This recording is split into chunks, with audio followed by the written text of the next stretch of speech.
যদি বাংলাদেশে নির্বাচন হয় এই অবস্থায় পুরনো ফেসিবাদ ফিরে আসার সম্ভাবনা আছে কিনা সেটা আপনারা কমেন্ট করে জানিয়েন আমাকে।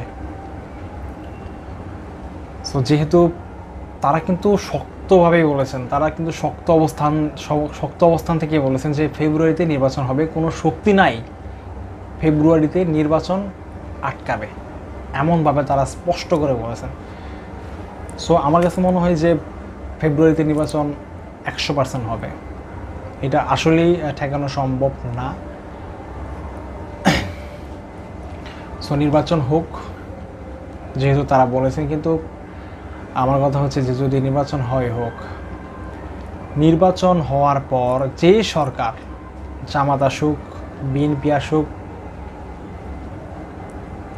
অন্য দল আসুক, ডক্টর মোহাম্মদ ইউনূসের রেখে যাওয়া যে বিচার, যে সংস্কার, সেগুলো যাতে তারা সম্পূর্ণ করে, এইটা আমার আকাঙ্ক্ষা, আশা।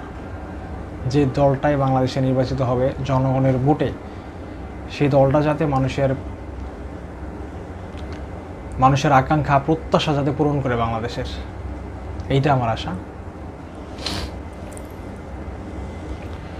সো এইখানে আমার কাছে মনে হচ্ছে যে নির্বাচিত হওয়ার সম্ভাবনা আছে বিএনপির, এবং প্রধান বিরোধী দল হওয়ার সম্ভাবনা আছে জামাত ইসলামের।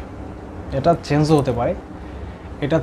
হতে পারে, কারণ 5 আগস্টের পর বিএনপির যে অবস্থান, বিএনপির অনেক অভিযোগ আছে, সে তুলনায় জামাতের অভিযোগ ওই তুলনায় অনেকটা কম।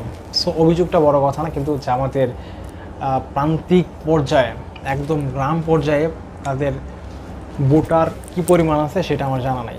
সো ভোটার না থাকারই কথা, কারণ তারা গত 16-17 বছর তাদের যে কার্যক্রম, তারা কিন্তু সেটা স্বাভাবিকভাবে করতে পারে নাই।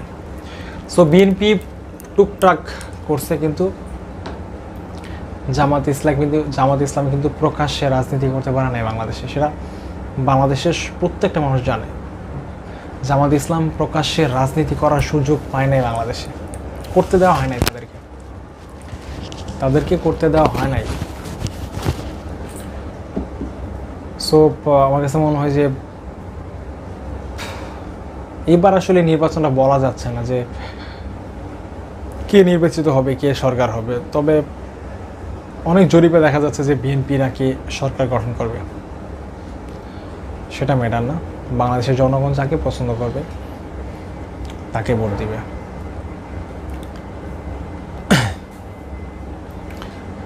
সো এবার নির্বাচনটা বাংলাদেশের ইতিহাসে, আমি আবারও বলছি, এইবার নির্বাচনটা বাংলাদেশের ইতিহাসে একটা অন্যতম নির্বাচন হতে যাচ্ছে।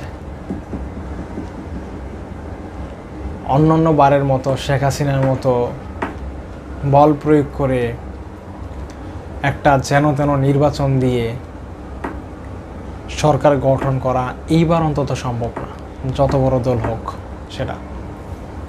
এইবার অন্তত সেইটা করার সুযোগ নাই। কেন সুযোগ নাই? এবারে স্পষ্ট জানিয়ে দিয়েছেন, নির্বাচন কমিশন থেকে স্পষ্ট জানিয়ে দিয়েছেন যে এইবার যদি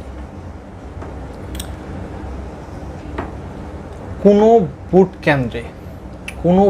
কেন্দ্রে এই ধরনের অভিযোগ পাওয়া যায়, সেই ভোট কেন্দ্রে বল প্রয়োগ করা হচ্ছে ভোটারদের উপর, কোনো একটা দলকে ভোট দেওয়ার জন্য চাপ প্রয়োগ করা হচ্ছে,